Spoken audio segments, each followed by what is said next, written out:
आगे चलकर आए हमारे रोशन कर्मा सिंह जी को सम्मान देते हुए उपस्थित हमारे सभी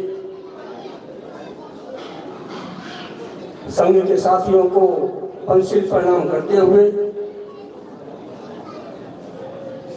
साथियों आज जो विषय रखा है वो विषय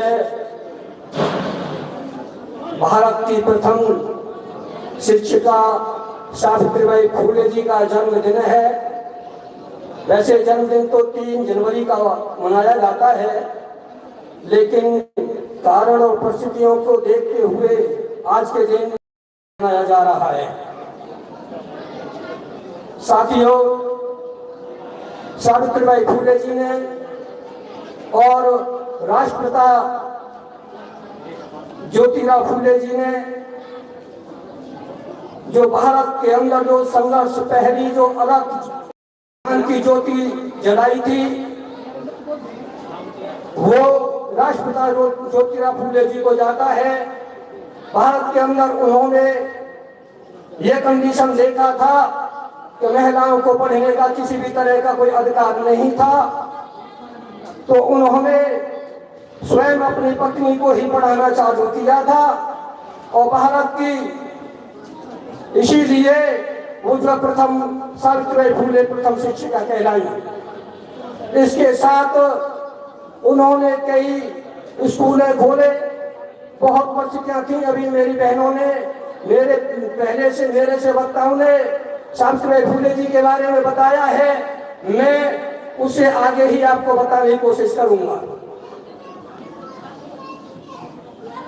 साथियों, भारत के अंदर इतनी बुरी हालत थी कि महिलाओं को किसी भी तरह का कोई अधिकार नहीं हुआ करता था। भारत के अंदर राष्ट्रपिता ज्योतिराव फुले जी से लेकर के जब महिलाओं को शिक्षा का अधिकार दिया गया, उसके बाद जो है बाबा साहब डॉक्टर अम्बेडकर जी को मौका मिला कि भारत के अंदर महिलाओं को किसी भी तरह का कोई अधिकार नहीं है, न किसी को शिक्षा का अधिकार है, न किसी को धन करने का अधिकार है, न किसी को समानता का अधिकार है। सबसे ज्यादा भारत में महिलाओं को गुलाम बनाया गया था।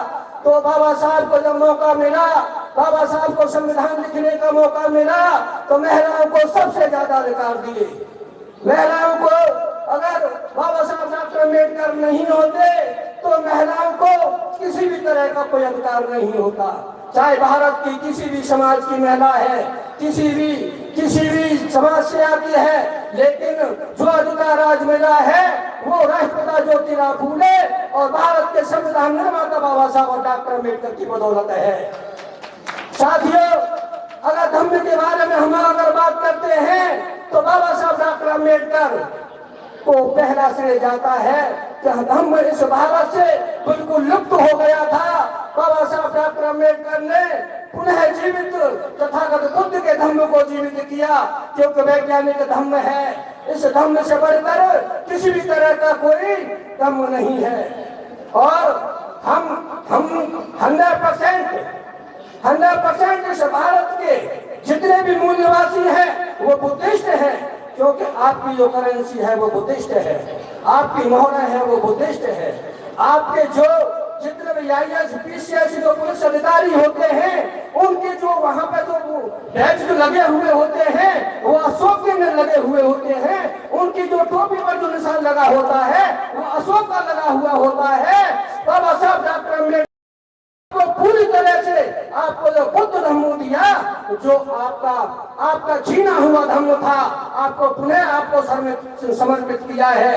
मैं आगे अपना टाइम ज्यादा लेकर मैं अपना समय मेरे बीच में यहाँ से चलकर कर्नल रोशन जी आए हुए हैं, मैं अपना वक्त उनको देना चाहता हूँ। इन्हीं शब्दों के साथ में मैं अपनी वाणी को विराम देता हूँ। जय भीम, नमो बुद्धाय, जय सावित्रीबाई फुले, जय राष्ट्रपिता ज्योतिराव फुले जी।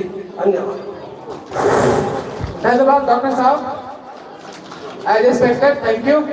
आपने समय का हमारा ध्यान रखा और जो बाकी समय बचेगा स्वाभाविक है किसी